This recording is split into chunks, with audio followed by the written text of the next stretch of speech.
नाही, आमचं बऱ्याच जणाला माहीत नसतं. आमच्या बऱ्याच जणाला माहीत नसतं. सत्ताधाऱ्याला, विरोधकांना मराठ्यांचं काय आहे, किती वाटोळं व्हायला लागलं हे बऱ्याच जणाला माहीत नाही. मग युती असू द्या, महाविकास आघाडी असू द्या, बऱ्याच जणाला आमचं काहीच माहीत नसतं. फक्त आमचं मत माहीत असतं त्यांना दोघालाही. मतं कसे घ्यायचे एवढंच माहीत असतं. गरीब मराठ्यांच्या पोरांचे काय हाल चाललेत, ते काय वेदना भोगायला लागले, आईबापानं किती त्रास सहन केला, आज किती मोठा रस्त्यावरती आक्रोश आहे. मराठ्यांच्या महिला 3-3, 4-4 महिन्याचे लेकरं घेऊन रस्त्यावर आहेत.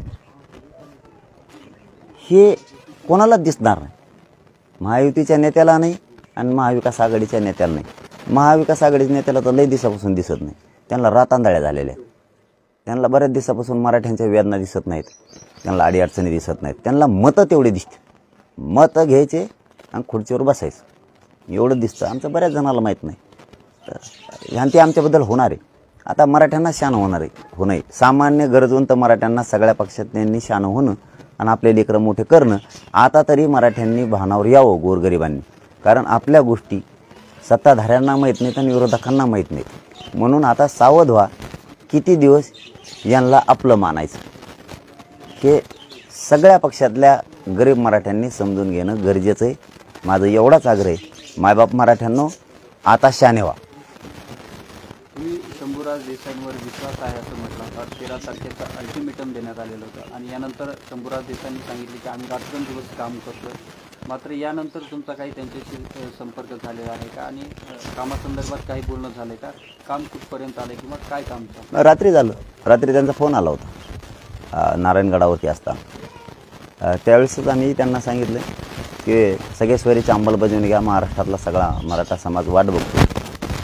तुमच्यावरती विश्वास ठेवलेला आहे. मराठा समाज तुम्हाला डोक्यावर घेऊन नाचल. मी हे क्लिअर सांगितलं.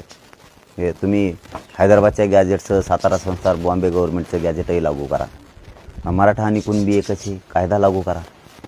2004चा कायदा आहे. रात्री बोलणं झालं. आमचं रात्री बोलणं झालं. आम्ही त्यावेळी सांगितलं. पण 20 तारखेचं उपोषण मी आता थांबवू शकत नाही. शेवटी 13 तारीख तुम्हाला सरकारला दिली होती, आम्ही दिली. तुम्ही मागितलेला वेळ दिला. आता परत 7-8 दिवस जास्त झालेत त्या दिलेल्या वेळेपेक्षाही. मी नाही थांबू शकत. कारण मला समाज मोठा आहे आणि समाजापेक्षा मी कोणाला मोठं नाही मानत. शरद पवारांची जी पत्रकार परिषद झाली त्यावरती असं म्हटलं, एक शब्द वापरला, जरांगे पाटील आणि मुख्यमंत्र्यांमध्ये काय सुसंवाद झाला हे मला माहिती आहे. सुसंवाद मी आत्ताच सांगितलं ना, कोणालाच माहीत नसतं आमचं. कोणालाच. आमचे माना मुंडके कापून काय नेले, मुडदे काय पडले, मराठा आरक्षणासाठी किती बलिदानं गेले, किती आई बहिणीच्या कंपाळाचे कुंकू बसले, किती संसार उघड्यावर पडलेत, ते त्यांच्या संसाराची राख रांगोळी होऊन बसली. कोणाला काहीच माहीत नाही. आमचं मतदान फक्त सगळ्याला माहिती आहे. महायुतीला, महाविकास आघाडीला बाकीचं काहीच माहीत नाही. ह्याच महाविकास आघाडीनं आणि महायुतीनं ठराव केले होते, सर्वपक्षीय ठराव, की तुमच्या मागणीप्रमाणे आम्ही आरक्षण देतो, सरकारला 1 महिन्याचा वेळ द्या. आम्ही 40 दिवसाचा दिला होता, 10 दिवस वाढून दिले होते. तरी काहीच माहीत नाही. म्हणूनच माझंच म्हणणं आहे आता की सामान्य सगळ्या पक्षातले, भाजप, राष्ट्रवादी, काँग्रेस, शिवसेना, सगळ्या पक्षातल्या गोरगरीब मराठ्यांनी ख्वाशाने आता तरी डोळे उघडा.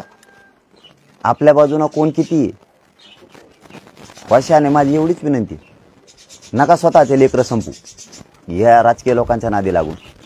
त्यांना वटणीला आणायचं काम आपल्याला सगळ्या पक्षातल्या गरिबांना करावं लागणार आहे. आपल्या बाजून कोणी नाही आणि कोणी येणारसुद्धा नाही आपल्याला.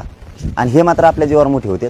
आपले लेकर आपल्याला मोठे करावे लागणार आहे. माझी हात जोडून विनंती सगळ्यांना, ऐका मी सांगतोय तुम्हाला, पश्चाताप येईन गोरगरीब मराठ्यांना. नंतर मी सांगत होतो त्याच वेळेस ऐकलं असतं तर बरं झालं असतं. पश्चाताप येईल. ही योग्य वेळ आहे. अंग झटकून द्या सगळे आणि आपल्या पोराला आरक्षण मिळवण्यासाठी ताकदीनं बाहेर आहे. सगळे आपल्या विरोधात गेलेत. ज्यांना आपण सढळ हाताने मदत केली पिढ्याना पिढ्या, तेच लोक आज मराठ्यांच्या विरोधात आहेत. आणि आपले सुद्धा आपल्या विरोधात आहेत आणि त्यांना माहीतच नाही आणखी आपलं काय चाललंय 10 महिन्यात. म्हणून शाने व्हा. आता तरी खरंच डोळे उघडा. बेसावध नका राहू आणि नेता पक्ष नका करत बसू.